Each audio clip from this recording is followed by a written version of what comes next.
Barbara. John, 2 U.S. officials are now confirming to us that Marines are on their way to Benghazi. This will be a anti-terrorism security team, a FAST team is what they are called. They are going to Benghazi to reinforce the consulate there, to reinforce the U.S. diplomatic installation there.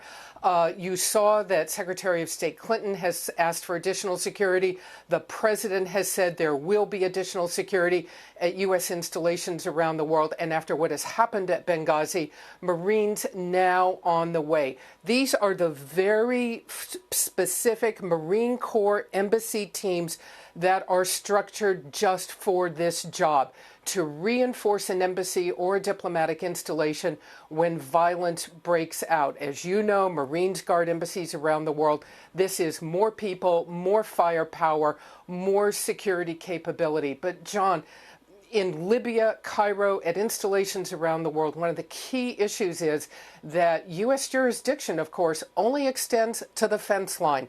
When the violence breaks out on the street, it is the responsibility, of course, of the host government to maintain security on behalf of the U.S. Embassy. These Marines will be inside the installation. They will guard it. They will provide security for the U.S. Personnel who work there. We will begin to see them arriving on the ground, and I think there's every indication we will see more military security movements given the President and Secretary Clinton's orders for more security at diplomatic installations, John. Barbara, in Cairo yesterday and in Benghazi, it did seem as if the protesters did get over the walls, though, of the consulate in Benghazi and the embassy in Cairo. Absolutely, absolutely, and that is why you are seeing this movement of more muscle power. If they, it's a very specific thing.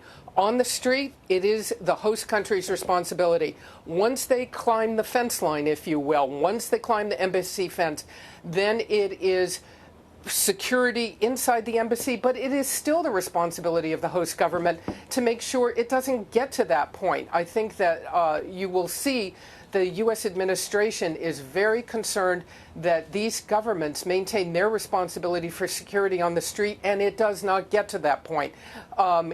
This is why, however, it is. So this is why you are seeing this reinforcement of embassy security being ordered. You are going to see Marines moving in. You are going to see them taking a very assertive posture.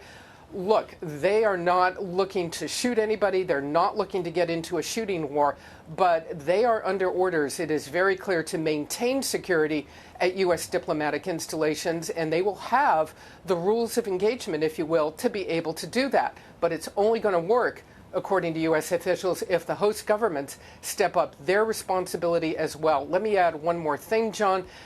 We are told that we should expect to see perhaps some U.S. military aircraft moving into Libya to begin to take care of any medical evacuation or removal of remains of U.S. diplomatic personnel, perhaps including the ambassador, John. All right, Barbara Starr.